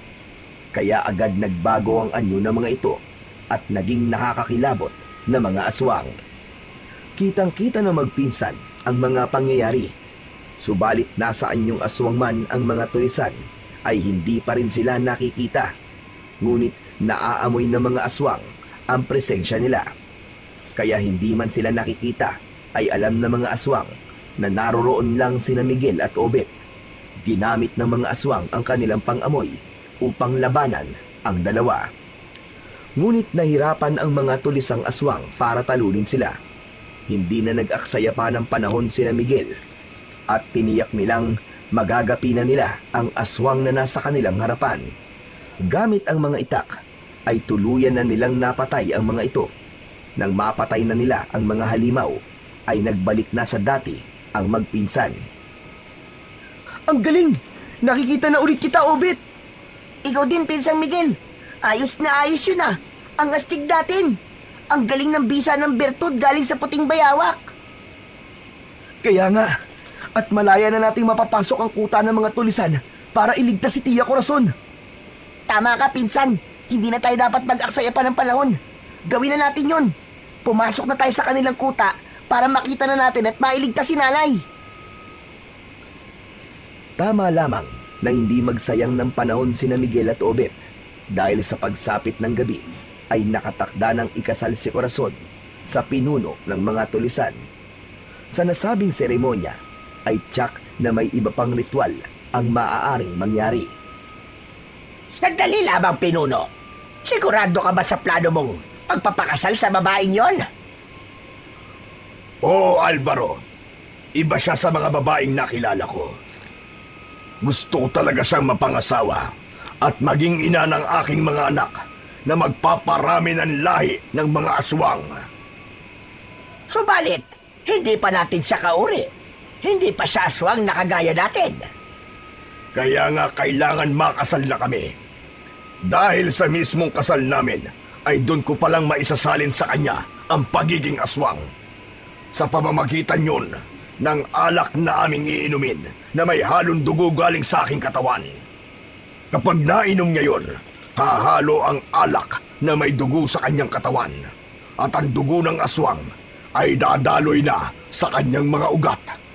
Yun na rin ang magpapabago ng pagkatao niya. Kung sa bagay, tama ka naman, Kapoldo. Kapag ganap na rin siyang aswang, hindi niya nagugustuhin pang umalis dito. Yayakapin na niya panigurado ang manirahan dito. At saka ko pa lamang siya aangkinin.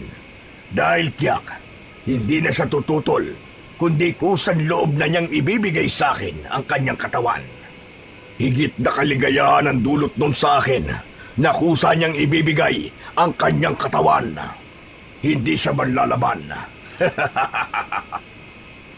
Dahil wala na ang tatlong bantay sa daan patungo sa loob ng kuta, ay malayang nakaraan doon ang magpinsan. Nagsimula na rin kumagat ang dilim, kaya kailangang bago pa gumabi, ay kailangang nasa loob na sila ng kuta upang malaman ang kilos ng mga tulisan. Kaya parang walang makakita sa kanila, ay minsan pang humingi sila ng tulong sa bertud na kanilang taglay. Kailangang muling gumana sa kanilang katawan ang tagabulag upang walang makakita sa kanila. Hindi naman sila binigo ng bertud dahil minsan pa'y gumana yon at walang kahirap-hirap silang nakapasok sa kuta. Maging ang mga bagay na nakadikit sa kanilang katawan, gaya ng sibat at itak, ay hindi rin nakikita. Namangha sila dahil tila isang pamayanan ang lugar na yon sa gitna ng kagubatan. May mga kubo na nakatayo na sa palagay nila ay tirahan ng mga tulisan. Napakalawak ng kanilang kuta, Obit. Oo nga, pinsan. Kaya sa mga kubong narito, nandun si nanay. Isa-isahin natin para malaman natin. Hindi naman tayo mahihirapan dahil walang nakakakita sa atin. Tama ka. Mabuti pa nga. Ibig ko nang malaman ang kalagayan ng nanay ko. Habang iniisa-isa nilang puntahan ang mga kubo na naroroon sa loob ng kuta, ay may narinig siyang usap-usapan sa mga tulisang naroon. Tungkol ngayon sa gagawing kasalan, kaya nagkatinginan ang magpinsan. Ano daw? Kasal? May gaganaping kasalan dito? Pinsan, hindi kaya ang nanay ko yon? Mag-aasawang nanay mo? Nabiyag lang ng tulisan, mag-aasawa na kagad. Ano ka ba? Baka gusto lang pakasalan ng kanilang pinuno. Kung sa bagay, maganda talaga si Tia Corazon. Di nga ba? Dati siya naging mutya ng barangay natin tapos dun din sa bayan. Tapos siya palagi ang nananalo. Kung talagang si nanay ang ikakasal na yun, hindi yun dapat matuloy, pinsan. Pigilan natin yun. Dapat lang, lalo na't ang mga tulisan na narito ay mga aswang. Tsaka, magiging aswang din ang nanay mo kapag naipakasal sa kanilang pinuno. Hindi maaaring mangyari yun, Miguel. Ayoko magpakasal sa isang halimaw ang nanay ko. Ganap nang naihanda ang mga kailangan para sa gagawing kasal ni Kapoldo at Aling Corazon. Ang lugar kung saan gagawin ang seremonyas ay naayos na. May mga tulisan na nagkatay na rin ng mga hayop gubat upang gawing alay at magiging handa sa okasyon. Samantala, silipin naman natin ang nagaganap sa loob ng pahingahan ni Kapoldo. Kausap niya si Aling Corazon. Mugto ang mga mata ng babae dahil sa labis na pag-iyak. Naubos na ba mga luha mo, Corazon? Kaya tumigil ka na sa iyong kakaiyak. Ilang beses ko bang sasabihin sa'yo na ayoko magpakasal sa'yo, Kapoldo? Sabi ko nga sa'yo, sa lugar na ito, ang bawat sabihin ko ang batas.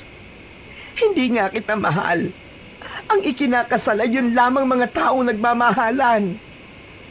Dito sa gubat, Corazon, ay sapat ng isa lang ang nagmamahal para ikasal ang dalawang nilalang. Mahal kita, Corazon. Yun ang nararamdaman ng puso ko. Maniwala ka sa akin. Mas mainam na gawin mo na lang ang gusto mo sa akin. Gamitin mo ang katawan ko. Pagsawaan mo ko. Hindi ako tututol. Pero pagkatapos nun ay pakawalan mo na ako. Mas gusto kong bumalik sa anak ko. Naghihintay siya sa akin. Hindi maaari yun. Ayokong angkinin ka ng sapilitan. Isa pa, kung ang anak mo lang ang iniisip mo, pwede ko siyang ipakuha upang dalhin dito para makasama mo. Hindi. Ayoko. Wag mo siyang ipapakuha. Hayaan mo na siya. Ayoko madamay pa siya sa paghihirap na dinaranas ko ngayon. Mas mainam kung tatahimik ka na lamang, Corazon. Dahil sabi ko nga sa'yo, ay wala ka na magagawa. Sa ayaw at sa gusto mo, ay tuloy na ang ating pagpapakasal mamayang gabi.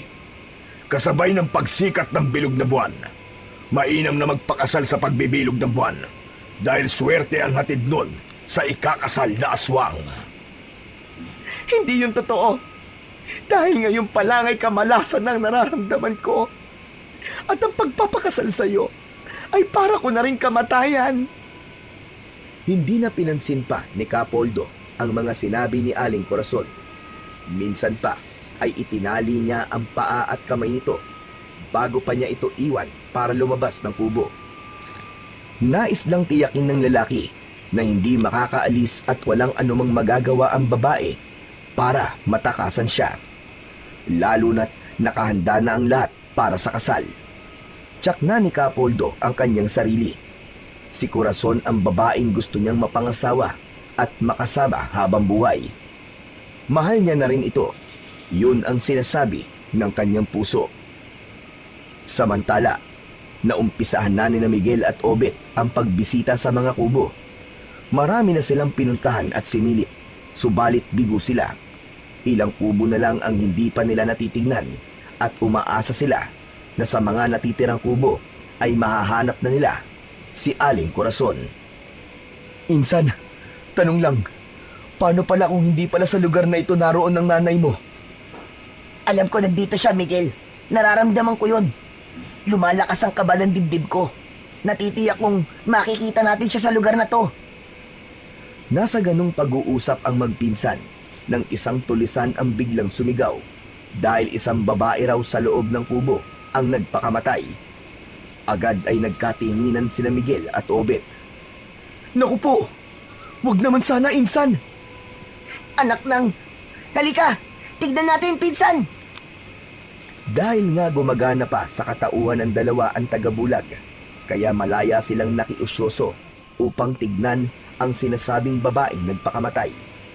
Naibsan ang takot at pangamba ng dalawa nang makita na hindi yun si Aling Corazon, kundi isa sa mga babae na dinala sa kuta na ginawang pampalipas oras ng mga tulisan.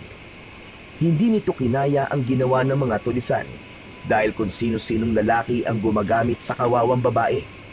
Sa halip na manatiling biyag at patuloy na danasin ang ganong uri ng pagpapahirap, ay pinili na lamang niyang wakasan ang sarili niyang buhay.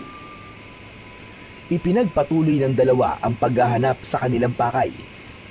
Hanggang isang kubo, nakakaiba ang pagkakayari ang nakita ni Miguel at Obet. Insan, tignan mo. Namumukod tangi at tila espesyal ang kubong to. Iba ang kabang nararamdaman ko. Ito na siguro yun. Maaaring nasa loob niya ng nanay ko. Tara, punta natin. Nilapitan nila ang pinto ng kubo at nakasara yun. Mahigpit na nakatali ng malaking lubid ang pinto. Kaya't gamit ang itak ay pinutol ni Miguel ang tali, kaya nabuksan yon. Agad na pumasok ang dalawa at isinara upang hindi makaagaw ng atensyon sa makakakita. Naroon nga sa loob si Aling Corazon. Nakatali ang mga paa at kamay. May takip din ang bibig nito upang hindi makasigaw. Dahil hindi nakikita ni Aling Corazon sina Miguel at Obet na pumasok sa kubo, kaya lalong sinidlan ng takot ang babae. Nakita niyang bumukas ang pinto at sumara, subalit walang sino mang pumasok. Upang matapos ang pagtataka nito, ay nagsalita na si Obet. Nay, huwag kayo maingay. Kami po ito. Kasama ko po si Miguel. Opo, tiya. Narito po kami ni Obet para iligtas kayo. Inalis ni Obet ang nakatakip na tela sa bibig ng ina para makapagsalita ito. Obet, Miguel, naririnig ko ang mga boses nyo. Pero bakit hindi ko kayo nakikita? Paano nangyari yon? Hindi ko kayo nakikita. Mahabang kwento po, tiya. Pero dahil po yun sa bertud, saka na lang po namin sasabihin sa inyo. Nay, ang kailangan po ay makaalis na tayo dito sa lalong madaling panahon. Tara na po, Nay. Nasa ganung pag-uusap ang tatlo nang maramdaman nila na may mga yabag na paparating. Dahil hindi naman nakikita ang magpinsan, kaya wala silang dapat alalahanin. 2 babaeng tulisan ang pumasok sa kubo at nais nilang ilabas si Corazon. Teka, anong gagawin niyo sa akin? Saan niyo ako dadalhin? Tumutol ang ina ni Obet na sumama sa mga babaeng tulisan. Sinabi ng mga ito na ipinapalipat siya ng kubo dahil nasa ibang kubo ang damit na isusuot para sa kasal. Kailangan ng bihisan at maigayak si Aling Corazon ayon sa utos ni Capoldo. Dahil hindi maaaring tumutol ang babae, kaya pumayag na lamang siyang ilabas ng kubo at ilipat ng lugar upang doon ay bihisan. Nakasunod lamang sa kanila ang magpinsan. Walang nakakakita sa kanila, pero napapalingon paminsan-minsan ang mga babaeng tulisan dahil pakiwari nila ay may nakasunod sa kanila. Isa pa ay may naaamoy silang kakaiba, kaya may kutob silang meron silang kasamang ibang nilalang. Dahil nga sa ginagawang paghahanda para sa kasal at iginagayak na rin si Aling Corazon, ay nawalan na ng pagkakataon ang magpinsan na makausap ito. Kaya nag-isip na lang sila ng ibang plano. Wala nang ibang pagkakataon, Obet. Kaya gawin na lang natin sa araw mismo ng kasal. Yun nga rin ang iniisip ko, pinsan. Pero tiyak namang bago pa ang mismong oras ng kasal, ay baka iwan nilang nag-iisa sa kubo si nanay. Yun na rin ang magiging pagkakataon natin para itakas siya. Ang narinig ko kanina, gagawin ang kasal sa pagsikat ng buwan. At malapit na yon. Mga ilang oras na lang ang hihintay natin dahil maya-maya lang ay sisikat ng buwan. Magpahinga na muna tayo dahil siguradong mapapalaban tayo mamaya. Humanap na muna tayo ng mapagtataguan. Kailangan itigil na muna natin ang paggamit ng bertud. Huwag na muna tayong gumamit ng tagabulag dahil baka kung kailan natin kailangan yon, saka pa pumalpak at magkaroon ng aberya. Tara na!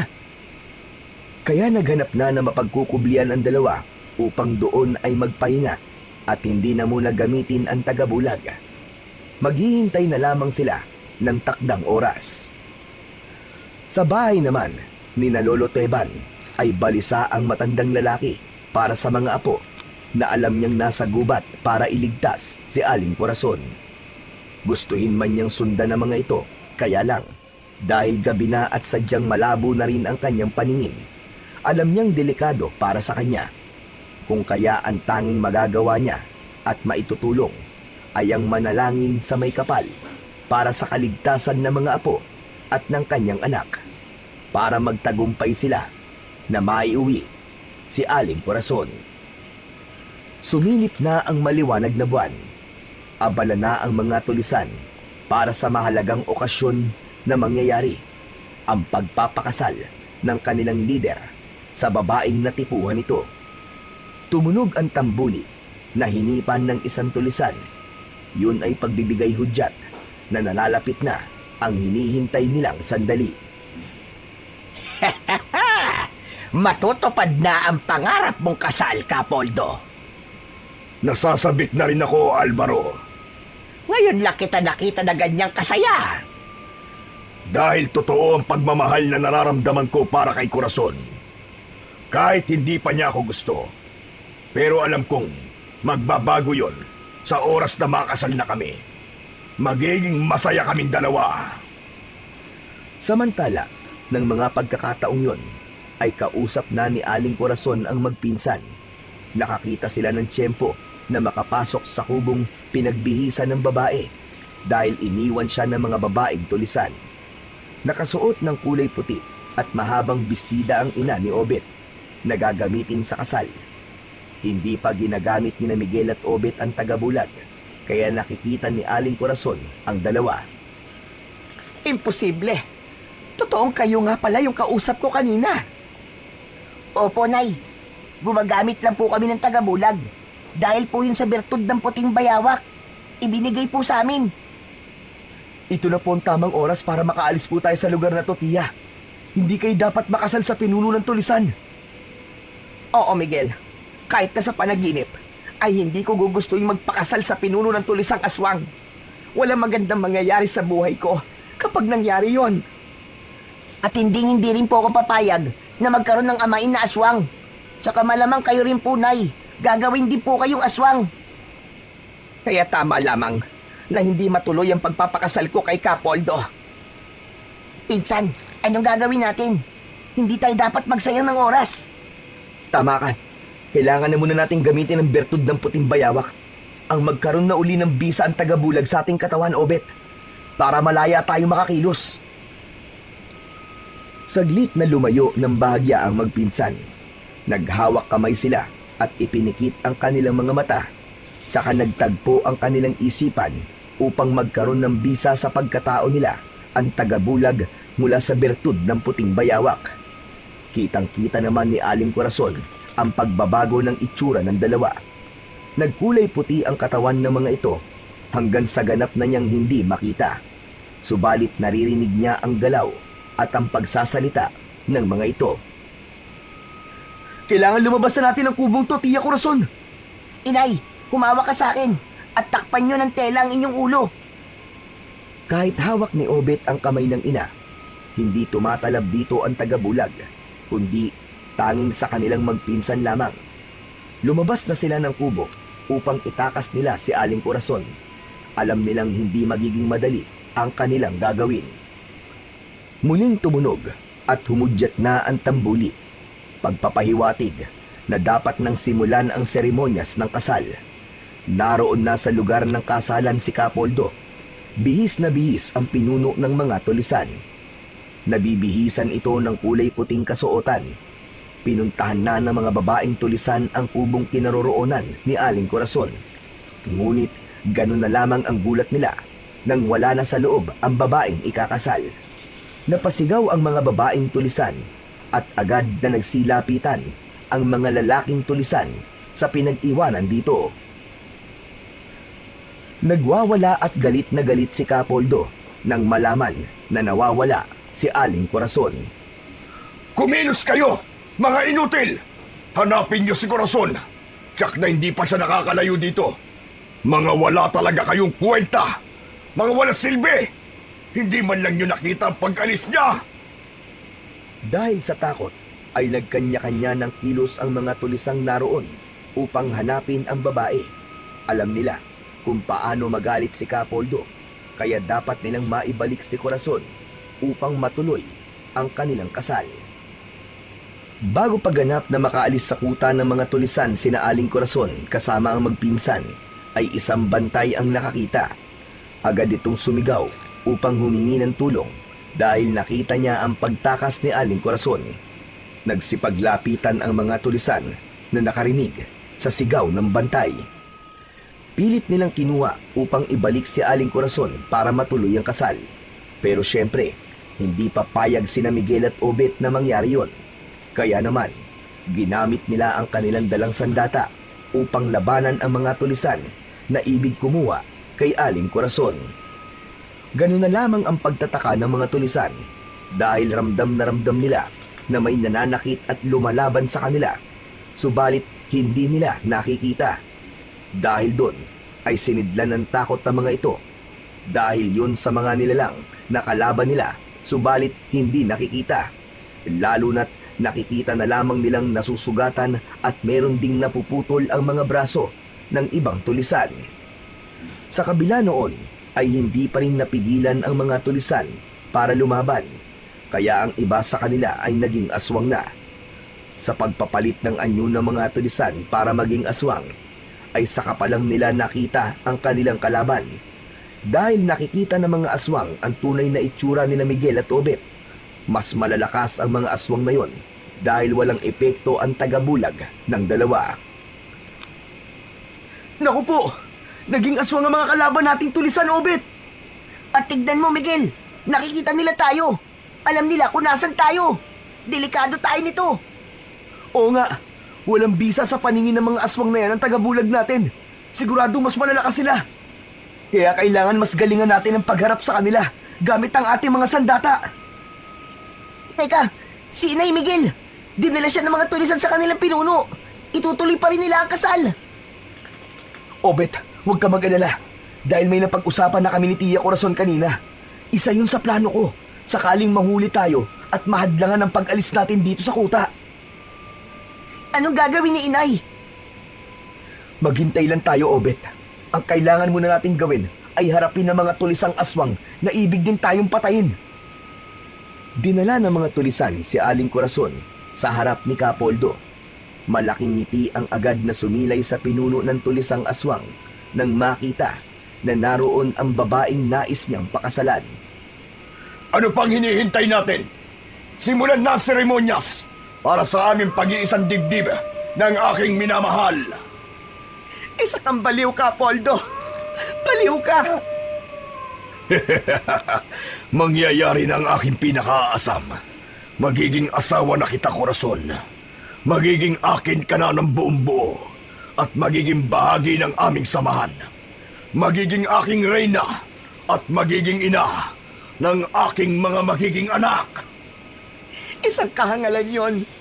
Hindi yun mangyayari kailanman.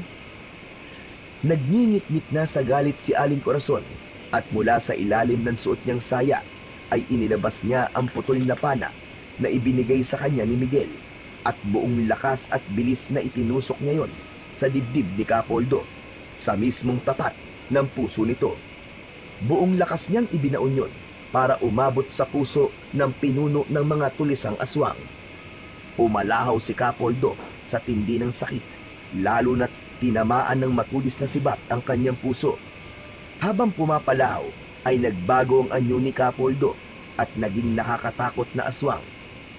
Subalit nawalan ng saysay ang pagbabagong anyo niya dahil hindi pa rin niya magawang alisin ang sibat na tumusok sa kanyang dibdib. Ginamitan yun ni Miguel ng bulong mula sa tulong ng bertud ng puting bayawak. Umuusok ang bahaging nasugatan ng pana at lumala ang sugat ng lider ng mga aswang. Tila naaagnas ang bahagi na may sugat at gumagapang yon sa buong katawan ni Capoldo. Walang nagawa ang ibang tulisan na naroroon. Hindi nila alam kung paano tutulungan ang kanilang pinuno. Habang nagtatagumpay naman sina Miguel at Obet upang harapin ang mga tulisan na naging aswang. Malapit na nating maubos sa mga tulisang aswang, Miguel. Oo, Obet, tama ka. Hindi tayo pinabayaan ng bertud ng puting bayawak. Dahil bukod sa tagabulag na binigay niya, binigyan din niya tayo ng bilis at lakas para lipunin ang mga kampo ng kadiliman. Habang unti-unting naaagnas ang katawan ni Capoldo dahil sa ginawang pagsaksak ni Aling Corazon ng sibat sa mismong puso nito, ay tila nanghina na rin ang iba pang mga tulisan na naroroon. Nawalan sila ng lakas hanggang sa mabuwal at humandusay ang katawan sa damuhan. Ang iba pang mga tulisang aswang na kalaban ni Miguel at Obet ay ganun din ang nangyari. Nanghina at humandusay ang mga katawan.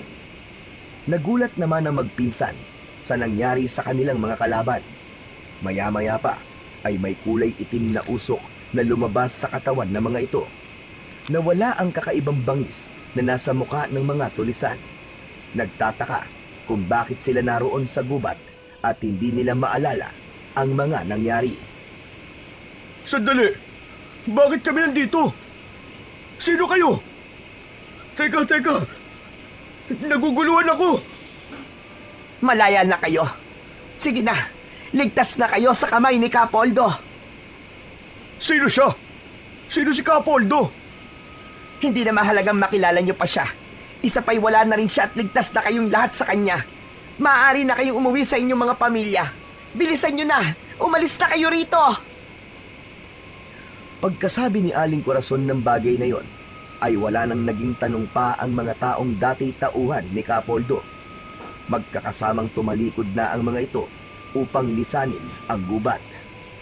Dahil wala na rin ang mga nilalang na kalaban ng magpinsan, sapagkat sila man ay bumalik na sa dating mga wisyo. Wala na sa kanila ang impluensya at espiritu ng dilim na binalot ni Capoldo sa kanila. Lumapit sina Miguel at Obed kay Aling Corazon. Okay ka lang ba, Tia Corazon? Oo, Miguel. Okay lang ako. At wala na rin si Capoldo. Naglaho na siya. Natunaw na ang kanyang katawan at naging abo. Kaya nga po, Nay. Ligtas na po tayo. Hindi po nagtagumpay ang pinuno ng mga tulisan sa kanyang ibig na mangyari.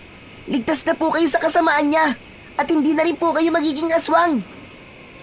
Tama ka, anak. Dahil hindi papayagan ng dakilang lumikha na maghari sa buhay natin ang kadiliman. Tama po kayo, Nay. Hindi po tayo pinabayaan ng Panginoong Diyos. Panginoon, maraming salamat po. At di niyo po kami pinabayaan. At binigyan niyo po kami ng mutya sa pamamagitan po ng puting bayawak. Maraming salamat po, Panginoon. Nilisan na ng tatlo ang madilim na gubat. Subalit ang kanilang paglalakbay papauwi ay natatanglawan lamang ng liwanag mula sa bilog na buwan. Tapos na ang dumating na dilim sa kanilang buhay. Ngayon ay natatanglawan na ng buwan ang kanilang maliwanag na bukas. Ganap na ring makakalaya ang Baryo Dalupihan sa kadilimang hatid ng grupo ng mga tulisang aswang. Sa buhay natin sa mundo ay bahagi na ng ating pakikipagbaka ang iba't ibang hadlang at dumarating din sa madilim na bahagi ng ating buhay. Ganun pa man, manatili ang ating pagtitiwala na ang lahat ay magtatapos at laging may tutulong sa atin sa iba't ibang pamamaraan upang ayusin at iwasto ang ating mga buhay na bigay ng puong may kapal.